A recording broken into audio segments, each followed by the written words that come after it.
Cara, a infância nos anos 90 foi um bagulho muito louco, né, cara? Eu sou de 88, então eu tive o prazer, a dádiva e Eu moro perto do aeroporto, deixo o Orocop passar. É um Orocop ou é um avião? Bom, pelo barulho deve ser um Opala, né? Com asas. Mas eu sou ali de 88, eu tive o prazer, a dádiva, a bênção de viver a minha infância nos anos 90, pegar toda a fase linda, colorida, maluca, psicodélica ali. Ralei muito joelho, já passei muitas horas na rua, né? Saí de casa no sábado, né? Sábado de manhã, que era o momento mais gostoso da semana, que você não tinha aula. Saí de manhãzinha, tomava o café, saía comendo pão ainda na rua, ia brincar com os amigos, voltava só pra almoçar. Às vezes nem vinha almoçar, porque senão a mãe não deixava sair. À noite ia tomar banho, tava com o colarinho aqui tudo preto, mano. Tinha que escovar o pé, que tava tudo cascudo. Véi, quem viveu isso aí viveu. E mesmo quando você não saía, você se divertia muito em casa, porque eu me lembro muito bem que a programação dos anos 90 da televisão era muito divertida para criança, porque tinha muita variedade. Todos os canais principais aí, Globo, SBT, Record, na época a nossa querida e saudosa Manchete, né? Todos esses canais tinham, a Band também, tinham ali uma programação infantil, cara, e sempre com desenhos maneiros pra caramba, desenhos já com uma mentalidade adulta ou até um mais infantilizado, mais fábula, mas era muito louco. E eu lembro que um desenho, cara, que mexeu muito comigo, que foi uma parada assim muito louca, porque teve uma influência, inclusive na escola, eu me lembro muito bem, foi Doug, cara. Doug, eu não sei se você assistiu Doug, mas era muito fera, que era a história de um moleque que, tipo, basicamente ele era meio introvertido, assim, não tinha muitos amigos, mas ele tinha um amigo ali principal, que era eu acho que era Skitter o nome dele. Enfim, o editor vai colocar aí pra você. Cara, era muito louco porque batia muito com as ideias de um jovem da época, sabe? Aquele negócio de ter muitos medos, muitos receios, muitas dificuldades de conversar com meninas, era muito louco. E era muito legal que ele tinha um diário, cara. Eu lembro que na minha época de moleque ali, eu sei lá, meados dos anos 90, quando eu tinha ali uns 9, 10 anos, era muito comum você ver que a molecada tinha diário, muito por influência do Doug, tá ligado? De escrever ali as baboseiras que teve durante o dia, as sensações, como foi o dia, aquela coisa toda. E eu lembro que eu tinha um amiguinho de escola que ele tinha um diário e eu achei aquilo sensacional. Falei, cara, também vou ter um diário. Só que, obviamente, era pobre, lascado, não tinha como comprar um diário bonitinho como a galera tinha e tal, tipo agendinha, né? Você lembra da agenda dos anos 90? Era muito louco.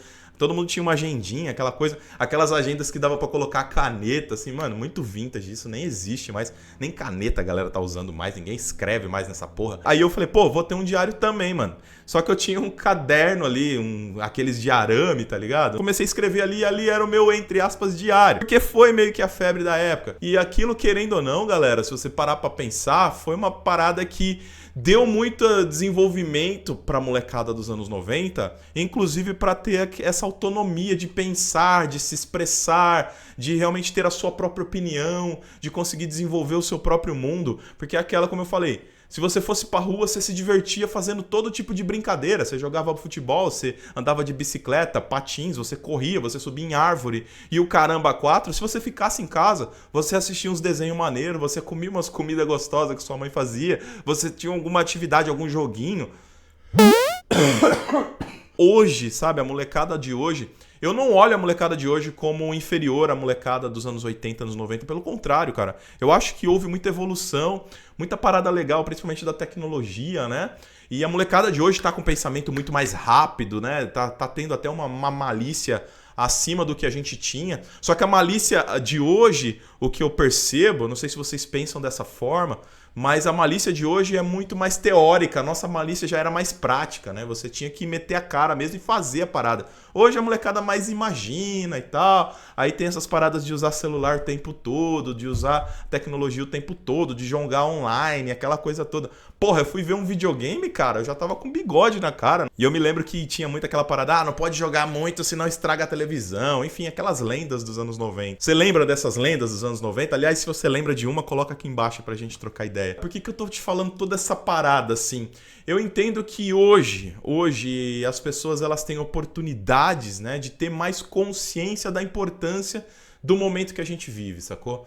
Porque essa nostalgia, essa parada de achar que, pô, aquilo que foi vivido no passado é melhor do que hoje, isso é um erro, saca? Recentemente eu fui aí pra uma cidade onde eu morei na minha infância, eu fui visitar a cidade, eu falei, cara, eu vou passar na frente da escola que eu estudava, vou tomar um sorvete na sorveteria que eu costumava tomar o sorvete, tá ligado? E eu sinceramente, cara, de verdade, não é a mesma coisa, cara. Não é a mesma coisa. Tem aquela ideia de que vai ser o mesmo sabor, de que vai ser o mesmo prazer, as mesmas sensações, mas não é.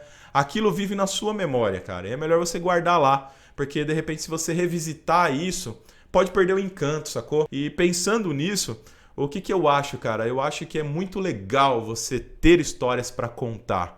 Só que é bom deixar as histórias onde elas estão, sacou? Você pode, pô, olhar e falar, pá, não era tão legal assim, eu que era muito deslumbrado. E é verdade, realmente não era tão assim. É que você tinha uma construção limitada, aquilo era o que você conhecia do mundo.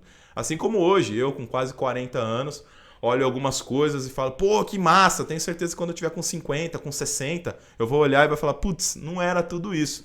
Porque realmente é a percepção de mundo que você tem no momento, sacou? E eu acho que é isso que é o barato da vida, mano. É você viver essas fases. Eu paro pra assistir uma parada dos anos 90, dos anos 80 e me causa uma viagem gostosa. Só que eu sei que não dá pra voltar pra lá. E eu também não quero. Porque eu acho que a vida, ela segue a sua sequência. Mas é muito bom lembrar das coisas que fizeram bem pra gente, né? Por que eu contei toda essa história pra você? Pra te explicar o porquê que eu me considero um dos Enzo dos anos 80, né? O Enzo que hoje é um nome que tá meio que na moda e tal. A galera meio que brinca com essa parada de o Enzo é o cara Nutella, é o cara atual, aquela coisa toda. Eu, nos anos 80, me lembro que quando fazia chamada na escola, tinha uns 4, 5 Thiago.